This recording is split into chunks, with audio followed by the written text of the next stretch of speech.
Hello guys, welcome to रोजगार सवेरा। Discuss करेंगे आज 4 नवंबर के current affair with static GK. First question है हमारा, यूआईडीएआई ने डिजिटल पहचान प्रणाली को आधुनिक बनाने के लिए कौन सा विजन फ्रेमवर्क लॉन्च किया है? तो ये आधार विजन 2032 लॉन्च किया है। ऑप्शन ए इसका राइट आंसर होगा। भारतीय विशिष्ट पहचान प्राधिकरण unique identification authority of India ने अक्टूबर 2025 में आधार विजन 2032 फ्रेमवर्क का अनावरण किया है।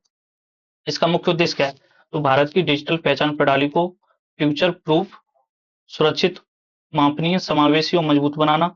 इसका नियामक संरेखण क्या है? तो डिजिटल व्यक्तिगत डेटा संरक्षण अधिनियम 2023 के साथ संरेखित करना और डेटा सुरक्षा में प्राइवेसी बाय डिजाइन सिद्धांतों का पालन करना। नेक्स्ट क्वेश्चन है, भारतीय रेलवे ने स्थानीय कारीगरों के उत्पादों को बढ़ावा देने के लिए कौन सा ऑनलाइन स्टोर लॉन्च किया है? तो इन्होंने आभार ऑनलाइन स्टोर लॉन्च किया। ऑप्शन डी इसका राइट आंसर होगा, आभार ऑनलाइन स्टोर। इसके बारे में जानते हैं। तो भारतीय रेलवे ने government e market place platform पर आभार ऑनलाइन स्टोर लॉन्च किया है। इस स्टोर का उद्देश्य स्थानीय कारीगरों, हस्तशिल्प कार्यकर्ताओं एवं छोटे उत्पादकों को बाजार उपलब्ध कराना है। इस स्टोर में ODOP, one district one product और जीआई जियोग्राफिकल इंडिकेशन टैग वाले उत्पाद बेचे जाएंगे। यह पहल वोकल फॉर लोकल और आत्मनिर्भर भारत अभियान को बढ़ावा देती है। स्टोर पर पारंपरिक हस्तशिल्प, हैंडीक्राफ्ट, हैंडलूम और स्थानीय उत्पादों की बिक्री की जाएगी।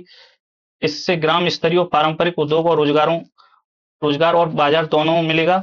यह पहल भारतीय रेलवे की पीएसयू-आईआरसीटीसी द्वारा संचालित की जा रही है। अच्छा, यहाँ पे ओडीओपी और जीआई जियोग्राफिकल इंडिकेशन लिखा है, तो इसके बारे में डिटेल में जानते हैं। जैसे कि ODOP one district one product है, जो कि उत्तर प्रदेश सरकार द्वारा सबसे पहले शुरू की गई थी 24 जनवरी 2018 को। उसके बाद जीआई टैग, जियोग्राफिकल इंडिकेशन के बारे में जानते हैं। तो जियोग्राफिकल इंडिकेशन यह मूल रूप से जापान सरकार की पहल थी। ठीक है, जापान ने इसे 1979 में शुरू किया था।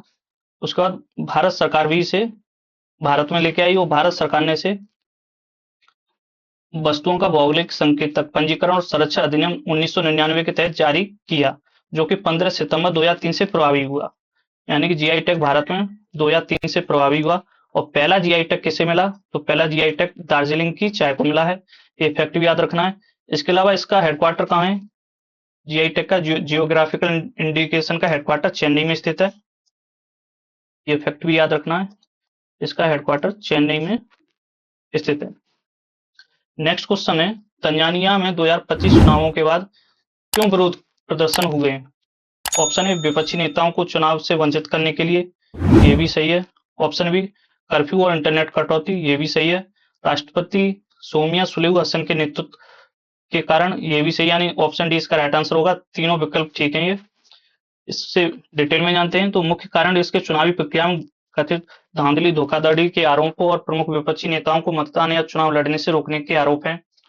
सत्तारूढ़ पार्टी यहाँ पे अभी कौन है? तो चामचा मापी नुदर्जी यहाँ पे अभी सत्तारूढ़ पार्टी, जो देश में सबसे लंबे समय तक सत्ता में रहने वाली पार्टी है। और यहाँ के वर्तमान राष्ट्रपति बता चुके हैं सामिया सुलू हसन, जो कि तंजानिया की पहली महिला राष्ट्रपति है। इसके अलावा ये अफ्रीका महाद्वीप की पहली मुस्लिम महिला राष्ट्रपति भी है। तंजानिया से संबंधित और इंपोर्टेंट फैक्ट जानते हैं। जैसे तंजानिया की जो प्रशासनिक राजधानी है वो डोडोमा है, और यहाँ की व्यावसायिक राजधानी और सबसे बड़ा शहर दार एस सलाम है। और यहाँ की करेंसी शिलिंग है, तंजानियन शिलिंग। और यहाँ के राष्ट्रपति बताई चुके हैं सामिया सुलू हसन, जो कि अफ्रीका की पहली मुस्लिम महिला राष्ट्रपति हैं। तंजानिया अफ्रीका का वह देश है जहाँ दुनिया का सबसे ऊंचा स्वतंत्र खड़ा पर्वत है, जिसे किलिमंजारो पर्वत कहते हैं। यह अफ्रीका महाद्वीप का सबसे ऊंचा पर्वत है। इसकी हाइट कितनी है? तो इसकी ऊंचाई कितनी है? इसकी 5895 मीटर इसकी ऊंचाई है। इसके अलावा यहाँ पे सेरेनेगेटी नेशनल पार्क भी स्थित है, जो कि वाइल्ड बीस्ट यानी जंगली भैंस के सबसे बड़े प्रवासन के लिए प्रसिद्ध है। तंजानिया की सीमा केन्या, युगांडा, मोजाम्बिक, रवांडा और बुरुंडी और कांगो जैसे देशों से लगती है। यहाँ पे विश्व प्रसिद्ध डायमंड, कॉफी और तंबाकू उत्पादन होता है। इसके लिए तंजानिया फेमस है उत्पादन के लिए।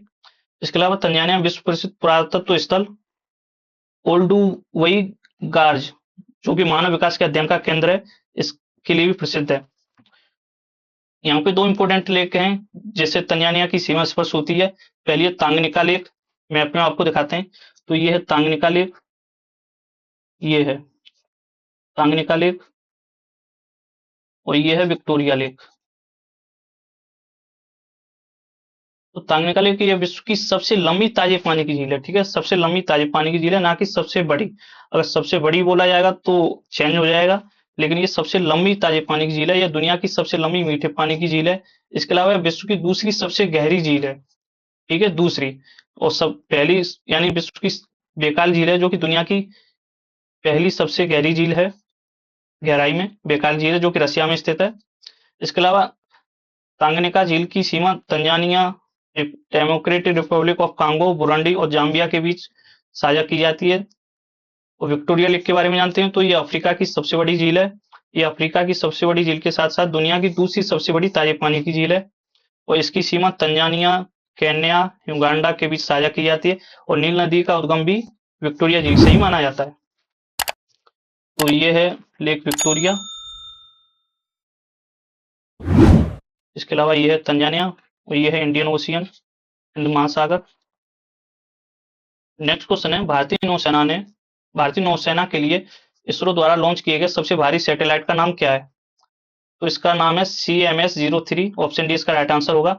इसरो भारतीय अंतरिक्ष अनुसंधान संगठन ने 2 नवंबर 2025 को बाहुबली रॉकेट से भारतीय नौसेना के लिए CMS-03 सैटेलाइट को सफलतापूर्वक लॉन्च किया। यह भारत का अब तक का सबसे भारी सैटेलाइट है, जो नौसेना को बेहतर संचार और दुश्मन के इलाकों पर कड़ी नजर रखने में मदद करेगा। इसके बारे में और फैक्ट जानते हैं, तो सैटेलाइट का नाम CMS-03 है, और इसे इसका लॉन्च व्हीकल क्या है, तो LVM-3M5, जिसे बाहुबली रॉकेट के नाम से भी जाना जाता है। लॉन्च साइट क्या है, तो सतीश धवन अंतरिक्ष केंद्र, जो कि श्रीहरिकोटा आंध्र प्रदेश में स्थित है, वहां से इसे लॉन्च किया गया है 2 नवंबर 2025 को। इसका मुख्य उद्देश्य भारतीय नौसेना के लिए सुरक्षित और उन्नत संचार कवरेज प्रदान करना। इसके अलावा यह उपग्रह हिंद महासागर क्षेत्र में नौसेना की परिचालन पहुंच और समुद्री डोमेन जागरूकता क्षमताओं को भी बढ़ाएगा। इसकी विशेषता और जानते हैं, तो यह 2013 में लॉन्च किए गए पुराने GSAT-7, जिसे रुक्मिणी नाम से भी जाना जाता है, उपग्रह की जगह लेगा और उसकी क्षमताओं को और मजबूत बनाएगा। इसका महत्व क्या है, तो यह स्वदेशी प्रक्षेपण ने भारी उपग्रहों को भारतीय धरती से ही लॉन्च करने की भारत की क्षमता का प्रदर्शन किया, जिसे पहले यूरोपीय एरियन 5 जैसे विदेशी रॉकेटों पर निर्भर रहना पड़ता था। नेक्स्ट क्वेश्चन है, जनजातीय कार्य मंत्रालय कब से कब तक जनजातीय गौरव वर्ष पखवाड़ा मनाएगा? तो ये 1 नवंबर से 15 नवंबर तक मनाएगा, क्योंकि 15 नवंबर को बिरसा मुंडा जयंती भी मनाई जाती है। जनजातीय कार्य मंत्रालय ने 1 से 15 नवंबर 2025 तक जनजातीय गौरव वर्ष पखवाड़ा मना रहा है, जिसका उद्देश्य जनजातीय समुदायों के योगदान को याद करना और उनकी स्मृति को बढ़ावा देना है। इसके अलावा यहाँ पे जनजातीय कार्य मंत्रालय, तो जनजातीय मंत्री वर्तमान में कौन है, तो जुएल ओराम वर्तमान में जनजातीय मंत्री हैं, जुएल ओराम। तो इसकी पखवाड़े की अवधि 1 से 15 नवंबर तक, और 15 नवंबर को जनजातीय गौरव दिवस के रूप में भी मनाया जाता है। इसके अलावा 15 नवंबर झारखंड स्थापना दिवस भी मनाया जाता है। झारखंड राज्य की स्थापना 15 नवंबर सन 2000 को हुई थी। ये भारत का 28वां राज्य बना था 15 नवंबर सन 2000 को। नवंबर 2000 में भारत के 3 राज्यों का गठन हुआ था। 1 नवंबर को छत्तीसगढ़ राज्य का गठन हुआ था, जो कि मध्य प्रदेश से अलग होकर बना था। 9 नवंबर को उत्तराखंड राज्य का गठन हुआ था, जो कि उत्तर प्रदेश से अलग होकर बना था। और 15 नवंबर को झारखंड का गठन हुआ था, जो कि बिहार से अलग होकर बना था। इसके बारे में और जानते हैं, तो घोषणा वर्ष भारत सरकार ने 2021 में 15 नवंबर को जनजातीय गौरव दिवस के रूप में मनाने की घोषणा की थी। और इसका उद्देश्य क्या है, तो यह दिन वीर आदिवासी स्वतंत्रता सेनानियों के बलिदान और संस्कृति और विरासत को सम्मानित करने और राष्ट्रीय चेतना में लाने के लिए समर्पित है। इसके अलावा भगवान बिरसा मुंडा से रिलेटेड और फैक्ट भी जानते हैं, जैसे कि 15 नवंबर 1875 को जन्मे भगवान बिरसा मुंडा की जयंती इस दिवस का केंद्र है। 15 नवंबर धरती आबा, बिरसा मुंडा को आदिवासी समुदायों के बीच धरती आबा यानी पृथ्वी के पिता के रूप में भी जाना जाता है। स्वतंत्रता संग्राम में इनका योगदान देखते तो उन्होंने ब्रिटिश औपनिवेशिक शोषणकारी व्यवस्था के खिलाफ बहादुरी से लड़ाई लड़ो और उलगुलान क्रांति का आह्वान किया था। ये आदिवासी नायक में एक फेमस आदिवासी नेता और स्वतंत्रता सेनानी, जिन्होंने अपने लोगों के अधिकारों के लिए लड़ाई लड़ी। अन्य संबंधित फैक्ट भी जानते हैं, जैसे कि संवैधानिक प्रावधान, भारतीय संविधान का आर्टिकल 46 अनुसूचित जनजातियों की शैक्षिक आर्थिक हितों को बढ़ावा देने और सामाजिक अन्याय को बचाने से संबंधित है। आर्टिकल 46। जनजातीय कार्य मंत्रालय जनजातीय मामलों का मंत्रालय इस पखवाड़े से और संबंधित पहलों के आयोजन में प्रमुख भूमिका निभाता है। और जनजातीय कार्य मंत्री कौन है, अभी बताए थे मैंने, तो जुएल ओराम जनजातीय कार्य मंत्री हैं अभी वर्तमान में। नेक्स्ट क्वेश्चन है, कौन सा राज्य अपनी खरीद प्रक्रिया को पूर्ण रूप से जैम के साथ एकीकृत करने वाला राज्य बना है? यानी कि जेम का गवर्नमेंट ई मार्केट प्लेस के साथ एकीकृत करने वाला पहला राज्य बना है, तो ये पंजाब बना है। ऑप्शन डी इसका राइट आंसर होगा। पंजाब भारत का पहला राज्य बन गया जिसने अपनी संपूर्ण खरीद प्रक्रिया को सरकारी ई मार्केट प्लेस पोर्टल के साथ पूरी तरह से एकीकृत कर दिया, जो जिससे पारदर्शिता और दक्षता बढ़ी है। पंजाब भारत का पहला राज्य जिसने पूर्व खरीद प्रक्रिया सभी विभागों की खरीद government e market place portal के साथ 100% एकीकृत किया है। इससे राज्य स्तर पर पारंपरिक टेंडर प्रक्रिया को समाप्त कर जैम की नीतियों को अनिवार्य बनाया गया है, जिससे एक समानता और समावेशिता बढ़ी है। तो इसके बारे में और जानते हैं, इसका पूरा नाम गवर्नमेंट ई मार्केट प्लेस है। ये कब लॉन्च किया गया था, तो 9 अगस्त 2016 को वाणिज्य एवं उद्योग मंत्रालय भारत सरकार द्वारा लॉन्च किया गया था। इसका उद्देश्य सरकारी खरीद को डिजिटल, पारदर्शी और समावेशी बनाना है। केंद्रीय एवं राज्य सरकार पीएसयूएस के एक स्टॉप मार्केट प्लेस के रूप में कार्य करता है। ये मैप में पंजाब, तो पंजाब की सीमा किन किन भारतीय राज्यों से स्पर्श होती है, तो जम्मू कश्मीर, इसकी सीमा जम्मू कश्मीर, हिमाचल प्रदेश, हरियाणा, ये हरियाणा और राजस्थान, और इसकी अंतर्राष्ट्रीय सीमा पाकिस्तान से भी स्पर्श होती है। ठीक है। नेक्स्ट क्वेश्चन है, किस भारतीय को ब्रिक्स अंतर्राष्ट्रीय पुरस्कार 2025 से सम्मानित किया गया है? तो ये doctor Sabir Hasan, option D इसका राइट आंसर होगा। जम्मू कश्मीर के डॉक्टर सबीर हसन को बायोटेक्नोलॉजी में योगदान हेतु ब्रिक्स अंतर्राष्ट्रीय पुरस्कार 2025 से सम्मानित किया गया है। नेक्स्ट क्वेश्चन है, भारत ने तजाकिस्तान में किस एयरबेस पर संचालन बंद किया है? तो ये ऑप्शन बी इसका आईनी एयरबेस होगा, राइट आंसर। भारत ने आधिकारिक तौर पर तजाकिस्तान में आईनी एयरबेस पर अपना संचालन बंद कर दिया। इस एयरबेस को गिसार मिलिट्री एयरबेस के नाम से भी जाना जाता है। यह मध्य एशिया में भारत का पहला विदेशी सैन्य ठिकाना था, जिसे भारत तजाकिस्तान के सहयोग से संचालित किया जा रहा था।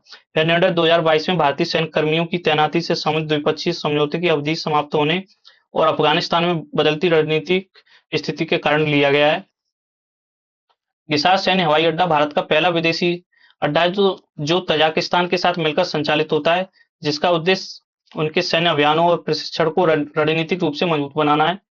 तजाकिस्तान, इसकी स्थिति क्या है, तो तजाकिस्तान की राजधानी दुशांबे, ये फैक्ट याद रखना, इसकी कैपिटल से लगभग 10 किलोमीटर पश्चिम में स्थित है। और इसकी संचालन की समाप्ति कब हुई है, तो भारत ने 2022 में अपने कर्मियों और सैन्य उपकरणों को वापस बुला लिया था, लेकिन इस निर्णय की पुष्टि हाल ही में हुई है क्योंकि द्विपक्षीय समझौता समाप्त हो गया था। भारत का पहला विदेशी सैन्य ठिकाना या तजाकिस्तान भारत का पहला और एकमात्र विदेशी सैन्य ठिकाना था। ये ऐतिहासिक संदर्भ देखते हैं तो भारत ने वास्तव में 1998 में तजाकिस्तान के फरखोर में अपना पहला विदेशी सैन्य अड्डा स्थापित किया था, जिसमें एक अस्पताल और हेलीकॉप्टर सुविधाएं थी। बाद में लगभग 2008 में फरखोर बेस बंद कर दिया गया और अपनी बेस को और आईनी बेस को विकसित किया गया। ये तजाकिस्तान में है। तो तजाकिस्तान की सीमा ऊपर उज्बेकिस्तान, किर्गिस्तान, चाइना, अफगानिस्तान और पीओके से स्पर्श होती है। नेक्स्ट क्वेश्चन है, किस देश ने पॉल बिया 8वीं बार राष्ट्रपति पद ग्रहण किया है? तो कैमरून के राष्ट्रपति हैं, ऑप्शन डी इसका राइट आंसर हो जाएगा। हाल ही में कैमरून ने दुनिया के सबसे वृद्ध राष्ट्रपति पॉल बिया ने 8वीं बार राष्ट्रपति पद ग्रहण किया है। पॉल बिया, जिनकी उम्र 92 वर्ष है, को दुनिया के सबसे लंबे समय तक सत्ता में रहने वाले नेताओं में से एक जाना जाता है। जो वे 1982 से लगातार कैमरून के राष्ट्रपति, जो उन्हें सबसे वृद्ध सक्रिय राष्ट्राध्यक्ष बनाता है। कैमरून में अक्टूबर 2025 में राष्ट्रपति चुनाव हुए, जिसमें पॉल बिया ने 91.68% से अधिक वोट हासिल कर भारी बहुमत से जीत हासिल की है। यह उनकी 8वीं कार्यकाल की शुरुआत है। चुनाव परिणाम 20 अक्टूबर 2025 को घोषित हुए और वे नवंबर 2025 तक औपचारिक रूप से पद ग्रहण करेंगे। पॉल बिया की उम्र के कारण वे वैश्विक स्तर पर चर्चा का विषय बने रहते हैं। वे जोसेफ स्टालिन कहां से संबंधित, तो सोवियत संघ से। तो जोसेफ स्टालिन के बाद वे सबसे लंबे समय तक शासन करने वाले गैर कम्युनिस्ट नेता हैं। उनकी उम्र के बावजूद शायद संबंधी चिंताओं के बीच भी वे सत्ता पर कायम हैं। राजनीतिक संदर्भ देखते हैं तो कैमरून एक एक पक्षीय प्रणाली वाला देश है जहां विपक्ष बहुत कमजोर है।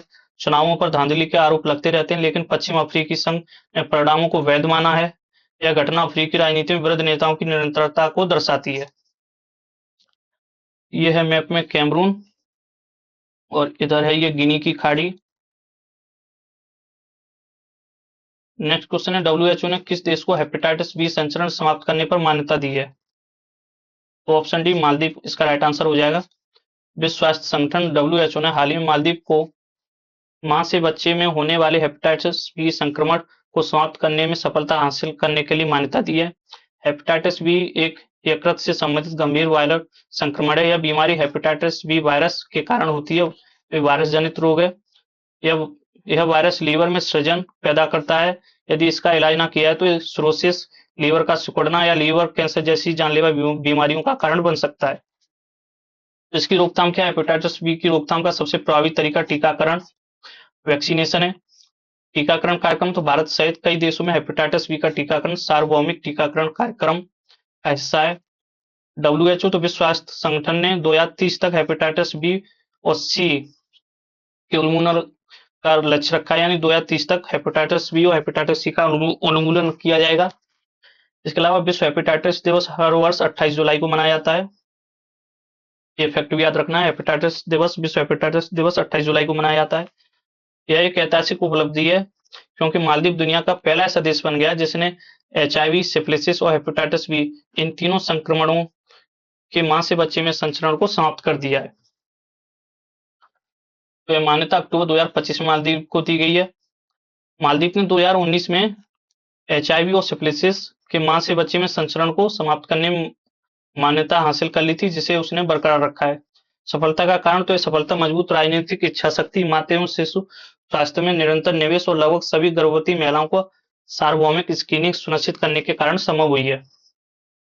वैश्विक लक्ष्य की दिशा में कदम तो यह उपलब्धि 2030 तक इन संक्रमणों को समाप्त करने के लिए वैश्विक लक्ष्य की दिशा में एक महत्वपूर्ण कदम है, क्योंकि 2030 तक इनका उन्मूलन इन्हें समाप्त करना है। इसके अलावा थाईलैंड एशिया का पहला ऐसा देश है जिसने 2016 में एचआईवी और सिफिलिसिस के संचरण उन्मूलन के लिए मान्यता मिली थी, लेकिन मालदीव ने हेपेटाइटिस बी को भी इसमें जोड़कर एक नया कीर्तिमान बनाया है। यह है मैप में मालदीव। मालदीव की राजधानी माले है और मालदीव भारत से 8 डिग्री चैनल द्वारा अलग होता है। नेक्स्ट क्वेश्चन, किस राज्य में बाथो धर्म की जनगणना से अलग कोड दिया जाएगा? तो यह असम में दिया जाएगा। ऑप्शन डी इसका राइट आंसर होगा। बोडो समुदाय द्वारा प्रचलित बाथो धर्म के लिए आगामी जनगणना में एक अलग कोड प्रदान करने का निर्णय हाल ही में असम राज्य से लिया गया है। असम सरकार ने बोडो समुदाय की एक लंबे समय से चली आ रही मांग को स्वीकार करते हुए यह महत्वपूर्ण निर्णय लिया कि असम के मुख्यमंत्री हेमंत बिस्वा शर्मा की अध्यक्षता में हुई राज्य मंत्रिमंडल की बैठक में इस प्रस्ताव को मंजूरी दी गई है। असम से संबंधित वन लाइनर फैक्ट भी जानते हैं। जैसे असम की राजधानी दिसपुर है, जो कि गुवाहाटी शहर के भीतर ही स्थित है। असम का सबसे बड़ा शहर गुवाहाटी है। असम की प्रमुख नदी ब्रह्मपुत्र है। असम का गठन 26 जनवरी 1950 को हुआ था। असम को पूर्वोत्तर का प्रवेश द्वार भी कहा जाता है। असम की आधिकारिक भाषा असमिया है। असम का सबसे प्रसिद्ध उत्सव बिहू है, जो कि 3 होते हैं, रंगाली बिहू, भोगाली बिहू और कोंगाली बिहू। असम का सबसे बड़ा नदी द्वीप मांजुली नदी द्वीप है, जो कि एशिया का भी सबसे बड़ा नदी द्वीप है। भारत का पहला ऑयल रिफाइनरी डिगबोई असम में ही था। ये डिगबोई असम में भारत का पहला ऑयल रिफाइनरी। इसके अलावा असम में काजीरंगा नेशनल पार्क है, जो कि एक सींग वाले गैंडे के लिए प्रसिद्ध है और यूनेस्को की विश्व धरोहर साइट भी है।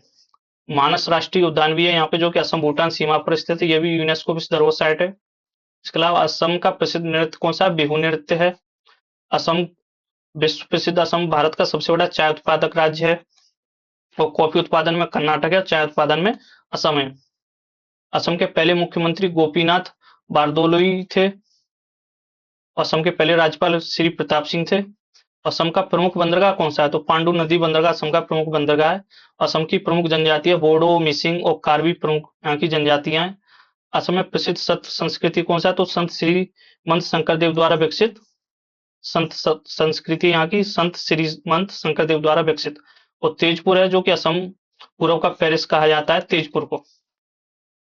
इसके अलावा डिफ्रूगढ़ चाय के बागानों के लिए प्रसिद्ध है, असम में ही। और कोकराझार जो कि बोडो बहुल क्षेत्र व बीटीआर बोडोलैंड टेरिटोरियल रीजन का एक मुख्यालय है, कोकराझार। असम में तेजपुर यूनेस्को विश्व धरोहर पुराकथाएं भी हैं जो कि महाभारत काल से जुड़ी हुई हैं। असम में सोने जैसी चमकदार रेशम को मूंगा सिल्क कहा जाता है, यह केवल असम में ही मिलता है, मूंगा सिल्क। नेहरू स्टेडियम भी है जो कि गुवाहाटी में स्थित है। उमानंद द्वीप ब्रह्मपुत्र नदी पर स्थित विश्व का सबसे छोटा आबाद नदी द्वीप है, उमानंद द्वीप, ये भी असम में ही स्थित है। ये असम का मैप। तो असम की सीमा अरुणाचल प्रदेश, जो भी मतलब सेवन सिस्टर्स हैं, जिन्हें सेवन सिस्टर्स भी बोलते हैं, नॉर्थ ईस्ट में राज्य हैं, सभी राज्यों से इसकी सीमा स्पर्श होती है। अरुणाचल प्रदेश, नागालैंड, मणिपुर, मिजोरम, त्रिपुरा, मेघालय। इसके अलावा पश्चिम बंगाल से भी इसकी सीमा स्पर्श होती है। और दो अंतरराष्ट्रीय सीमाएं इसकी स्पर्श होती हैं, एक भूटान से और एक बांग्लादेश से। इसके अलावा मोन्था चक्रवात के बारे में भी रिवीजन करते हैं। ये कहाँ आया था? आंध्र प्रदेश के तट पर आया था। कहाँ पर? बंगाल की खाड़ी में। इसका नाम किसने सुझाया था? किसने इसका नाम क्या सुझाव दिया था? थाईलैंड ने। और इसका अर्थ क्या होता है? मोथा का सुगंधित या सुंदर फूल इसका अर्थ होता है। तो क्लास अच्छी लगी तो लाइक शेयर और सब्सक्राइब जरूर करें। Thanks for watching.